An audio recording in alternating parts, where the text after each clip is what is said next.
Good morning, second year Commerce and Arts. This is the part 17 lecture. Law of demand fourth. आज हम लोग बात करेंगे change in demand. ठीक है ना, ध्यान देना, एक लाइन लिखते हैं, बहुत ध्यान से उसको देखना. जो शब्द आएगा उसको एक्सटेंशन, बढ़ना एंड कॉन्ट्रैक्शन माने घटना, अगर ये दो शब्द आता है, ठीक है ना, ये ड्यू टू प्राइस होगा. ड्यू टू प्राइस और यहां पर हो जाएगा मूवमेंट. हम बोलेंगे शब्द, क्या बोलेंगे? मूवमेंट. ठीक है ना. अब यहां पर आ जाएगा अगर इंक्रीज एंड डिक्रीज शब्द अगर आता है तो ये अदर देन प्राइस हो जाएगा. और यहां पर हम लोग शब्द करेंगे शिफ्टिंग.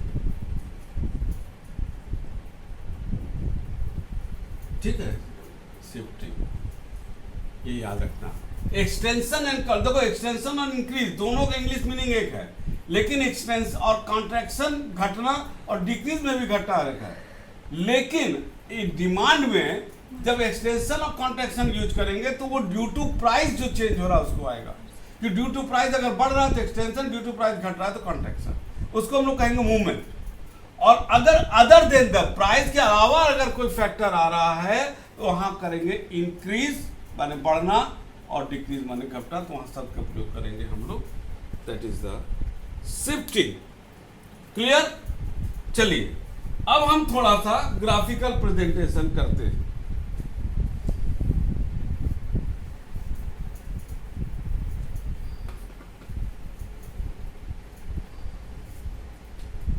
चलिए, ये आ गया ग्राफ.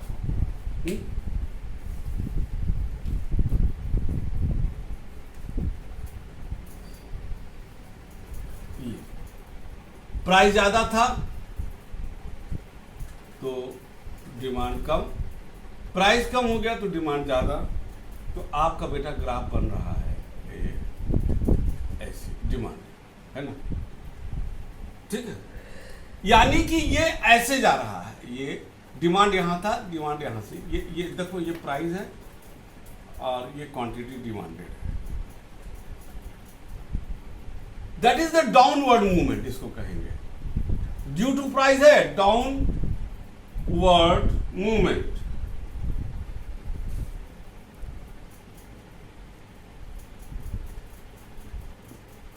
अगर इसको की यहां करें तो ये P1 मतलब जो चेंज हो रहा है, देखो जो चेंज होता है वो डैश डैश में चलेगा.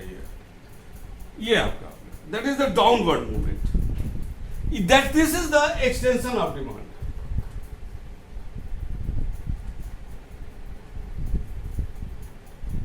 डिमांड बढ़ रहा है. अब इसी को अगर हम ले लें एक और,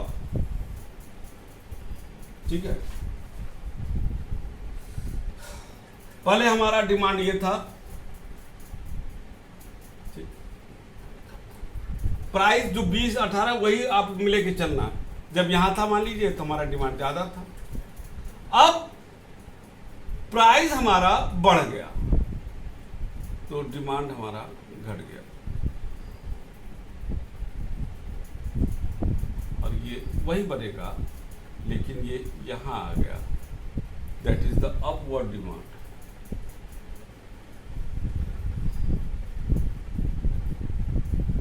इसको कहेंगे कॉन्ट्रैक्शन ऑफ डिमांड.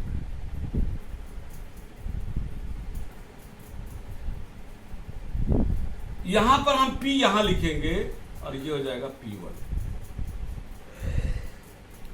ठीक है, OR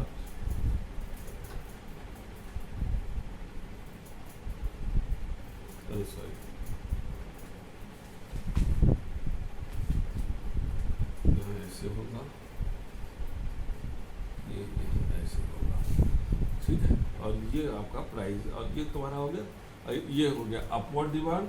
और ये आपका ये यहाँ पर ऐसे कर ये आपका बेटा हो गया downward movement, extension and contraction of the demand. देखो यहाँ पर ये दो बन रहा है, एक प्राइस का है, एक क्वांटिटी डिमांड का, तो इस तरह से बन गया। दैट इज यहाँ पर डिमांड आपका बढ़ रहा था इसलिए ऐसे आ गया, और यहाँ पर डिमांड, अपवर्ड डिमांड का मतलब होता है कि मतलब यहाँ पर डिमांड आपका घट गया, तो ये अपवर्ड डिमांड, अब में ये अपवर्ड डिमांड नहीं, अपवर्ड मूवमेंट, सॉरी, ये डिमांड रहेगा, यहाँ डिमांड अपवर्ड डिमांड का यहाँ नहीं होगा, यहाँ अपवर्ड मूवमेंट लिखेंगे, सॉरी, ठीक है। तो ये आपका हो गया यहाँ पर। अब हम आते हैं इसको मिटा करके, अब ये मूवमेंट वाला था मामला, अब आते हैं हम शिफ्टिंग पर।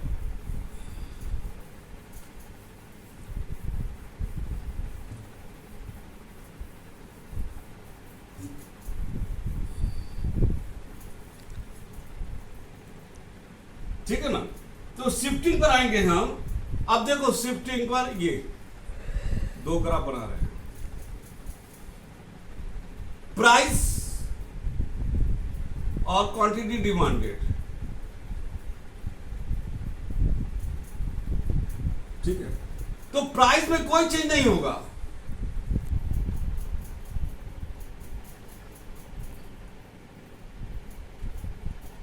ठीक है, प्राइस में आपका कोई चेंज नहीं हो रहा। ये पी ओ क्यू, यानी कि ये ऐसे बन रहा है जी। लेकिन due to the other factor the demand is increasing, that is the D1। Due to the other factor ये आपका बढ़ रहा है, that is the increase in demand. ये शिफ्टिंग है, ये आपका क्या हो गया, आपका इंक्रीज इन डिमांड।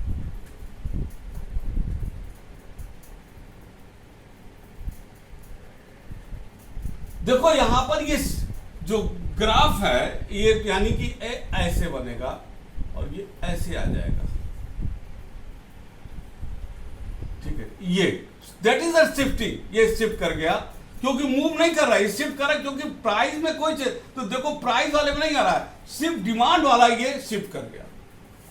वहां पर देखो एक ही था, ऐसे बन रहा था मूवमेंट पे, यहां पर ऐसे नहीं बन रहा है, ये दो बन गया। और लाइकवाइज अगर हम इसको चले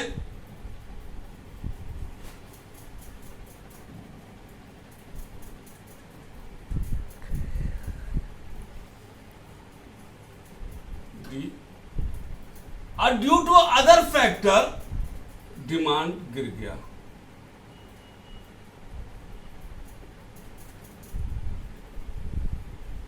T1, तो यहां हो गया डिक्रीज इन डिमांड, ठीक है। डिक्रीज इन डिमांड यानी कि same price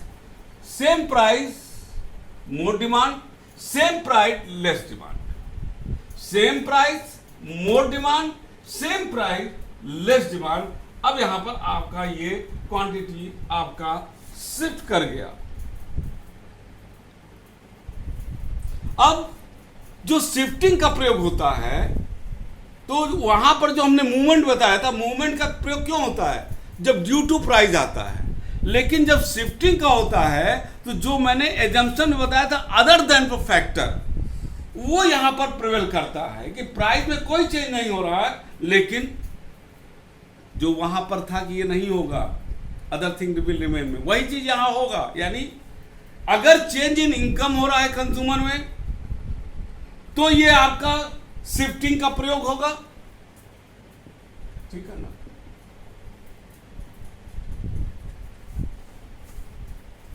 change in the price of the related goods में हो रहा है तो शिफ्टिंग आएगा, चेंज इन द टेस्ट हो रहा है तो आएगा, चेंज इन द पॉपुलेशन हो रहा है, एक एग्जांपल दे रहे हैं, तो ये आपका आएगा शिफ्टिंग।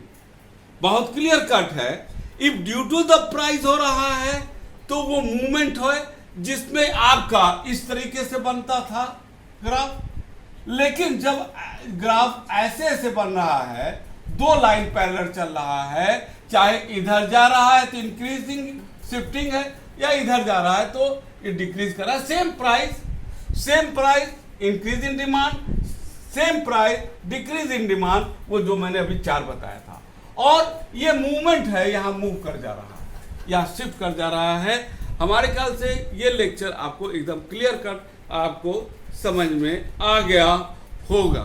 ये हमारा 4 लेक्चर में बेटा गया, 14, 15, 16, 17, ठीक है। तो लॉ ऑफ डिमांड हमारा 4 लेक्चर में गया, और इस 4 लेक्चर में मैंने पूरी कोशिश की कि डिमांड क्या होता है आपको clear cut with graphical presentation हम समझा दें। अगला क्लास जो आने वाला है वो आएगा आपका इलास्टिसिटी ऑफ डिमांड, यानी ये जो चैप्टर था जो मैंने बताया था डायरेक्शन एंड मैग्नीट्यूड, ये डायरेक्शन पर था, और इलास्टिसिटी ऑफ डिमांड मैग्नीट्यूड पर होगा, कितना चेंज होगा, ठीक है। यानी कि वहां पर थोड़ा सा कैलकुलेशन पॉइंट पर आएगा, हम लोग उसको चर्चा करेंगे, ठीक है। इस 4 को अपना मजे से इस चैप्टर को पढ़ लीजिएगा, और इस चैप्टर का जो है PDF हम आपको भेज देंगे, ठीक है। तब तक के लिए good day and good bye.